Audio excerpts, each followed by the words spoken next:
Hello everyone, let us solve today's daily challenge. और आज का हमारा चैलेंज है रिफर्स प्रीफिक्स ऑफ वर्ड। ठीक है, so it's an easy question. Let us see what is given to us in this question. तो यहाँ पर हमको एक स्ट्रिंग वर्ड दी हुई है और एक कैरेक्टर सी एच दिया हुआ है। ठीक है, तो this is the word string and this is the character C H. ठीक है, अब हमको क्या करना है, एक सेगमेंट ऑफ वर्ड रिवर्स करना है। Alright, we have to reverse segment of word जिसका स्टार्टिंग इंडेक्स होगा 0। सो स्टार्ट फिक्स है जो कि 0 इंडेक्स है, और it ends at the index of the first occurrence of ch. So the ending point of this segment is going to be the first occurrence of this ch. तो ch हमको जो दिया हुआ है वो हमें इस वर्ड में फाइंड करना है, उसका जो फर्स्ट अकरेंस है वहां तक की स्ट्रिंग को मुझे रिवर्स करना है और बाकी एज इट इज रहेगी string. Okay, now if the character ch does not exist in word, so do nothing. ऐसा भी हो सकता है जो ch यहाँ पर दिया हुआ है ये हो ही ना स्ट्रिंग के अंदर, तो हमें कुछ भी नहीं करना है। ऑलराइट, सो इसके अंदर देखते हैं, we are given this test case, right, A B C D E F D. Right, अब इसके अंदर हमको क्या करना है, first occurrence of C H में क्या दिया है, डी, तो हमें वो फाइंड करना है। तो I know the starting point is this 0th index, but मुझे फाइंड करना है एंडिंग पॉइंट। तो एंडिंग पॉइंट या तो ये होगा या तो ये होगा, क्योंकि डी यहाँ पर है और डी यहाँ पर भी। But what we are told to use the first occurrence as the ending point। ठीक है, तो obviously this T will not be the first occurrence. First occurrence तो यहाँ पर हो रही है, तो बेसिकली ये जो है ये हमारा एंडिंग पॉइंट है। This is 1 0 1 2 3, so the third index is the ending point. अब inclusive of both the index ये जो सेगमेंट है इसे हमें रिवर्स करना है। तो उसको अगर रिवर्स करें तो हमें क्या मिलेगा, डी सी बी ए, और ई एफ डी को एज इट इज कॉपी कर देना है। This we will have to return. Alright, अब ऐसा भी हो सकता है सी एच ना मिले, जैसे मान लो मैं यहाँ पे ले लूँ C H is equal to R. Now R is not present in this string, that means कि इसमें मुझे कुछ भी नहीं करना, मुझे ये string as it is return कर देनी है। Alright, so I hope now the question is clear. Let us see how we have to solve this question, right? So the solution is also quite easy. Simple brute force से आराम से हो जाएगा, और brute force is also a linear solution only. Okay, so what we have to first do is to find the ending index of the segment that we want to reverse, right? Okay, so क्या करेंगे, हम एक for loop लगाएंगे। तो पहले हम एक IDX ले लेंगे। ठीक है, so this is a variable which will store the ending index for the segment. Okay, अब IDX को इनिशियलाइज हम -1 से करेंगे। That is for this condition कि ऐसा भी हो सकता है कि ये सी एच ना प्रेजेंट हो। So how will we identify कि सी एच नहीं प्रेजेंट था, right? So for that we will keep IDX as -1। तो जब हम इसमें आइट्रेट कर रहे होंगे और मान लो हमें नहीं मिला ये जो भी कैरेक्टर है स्ट्रिंग के अंदर, तो बाद में हम सिर्फ एक कंडीशन लगाएंगे कि अगर IDX अभी भी -1 है, that means we were not able to find this character, right? So वहां पे हम सिंपली वर्ड में कोई भी चेंज करें उसको रिटर्न कर देंगे, राइट? सो फॉर दिस, तो ये कंडीशन वी हैव हैंडल्ड। अब फॉर में हमें सिंपली ये चेक करना है कि इफ, ऑल्सो देखो यहाँ पे हमें चाहिए फर्स्ट अकरेंस।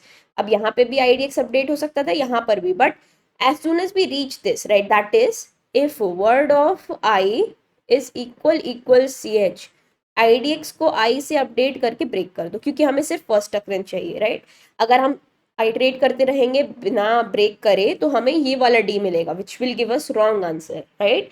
तो IDX को अपडेट कर दो और फिर तुरंत ब्रेक कर दो। So after this we will get the first occurrence of C H. Alright, और ये कंडीशन हमने ऑलरेडी चेक कर ली। इसके बाद हम आराम से रिवर्स कर सकते हैं। तो रिवर्स के लिए what we can do is either use the reverse function, और we can simply swap the first and the last positions, right? Or that way also we can reverse that segment of the string. Okay, so we will go with the second one because reverse function use karna is quite easy, right? When I know all the indexes, so you can simply put the reverse function, but we'll do it using swap, right? So हम क्या करेंगे, देखो जैसे अगर मुझे A B C D को reverse करना है तो मैं क्या करूंगी, मैं यहाँ पे खड़ी होंगी, मान लो this is ith index, this is jth index, so I will swap these two, right? So I will get D and A, right? और I को मैं यहाँ पे कर दूंगी और J को मैं यहाँ पे कर दूंगी। तो अब मेरी स्ट्रिंग क्या बन चुकी है, D A B and C। अब I मेरा यहाँ है और J मेरा यहाँ है, इन्हें भी मुझे क्या करना है, स्वैप। तो I will get D C B and A। तो देखो इसको रिवर्स करने को ABCD को हमें मिलता है DCBA, right? So here we have got that, right? और मान लो अगर ये तो इवन का केस हो गया, अगर ऑड होती तो भी स्वैप आराम से काम कर रहा होता। हम क्या करेंगे, वाइल कंडीशन लगाएंगे और I लेस देन J कर देंगे, राइट? तो अगर ऑड कंडीशन होगी तो जो लास्ट कैरेक्टर होगा, जो बीच वाला कैरेक्टर, राइट, मिडिल कैरेक्टर, उस पे जाएगा आई जे, बट उधर हम कोई भी रिवर्सल नहीं करेंगे क्योंकि ये कंडीशन तब तक क्या हो जाएगी, फॉल्स हो जाएगी, right. Okay, so I hope this is also clear कि हम स्वैप करके कैसे कर रहे हैं। Simple a while loop, right, while के अंदर ये पास किया, आई क्या रिप्रेजेंट कर रहा है, start of the segment, and J is representing the end of the segment, and will keep swapping whatever is present at word of I and word of j, right, and after that we will increment the ith pointer and decrement the jth pointer, right. So this way we'll be able to reverse this that segment, right, सिर्फ उतना सा segment we will be able to reverse, right. So I hope now the solution is clear, approach हमारा clear हो गया होगा. Let us see the code quickly. So here's the code. As I said, first what we will take the idx, which is initialized to -1. Then we are iterating in this for loop and simply checking for the first occurrence of this character inside of word string, right? If we happen to not find this character inside of the string, that means we have to do nothing and we will simply return the word.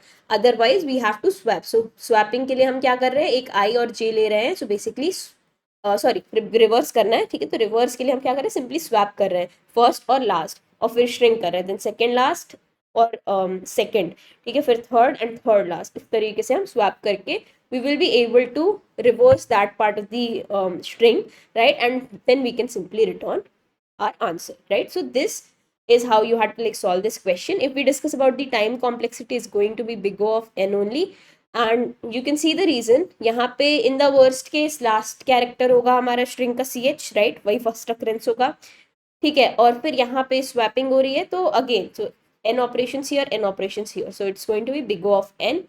If we talk about space complexity, it's going to be constant क्योंकि हम सब कुछ word के अंदर कर रहे हैं, हमने कहीं से कुछ copy नहीं किया है. All right, so that is it. So I hope now the solution is clear.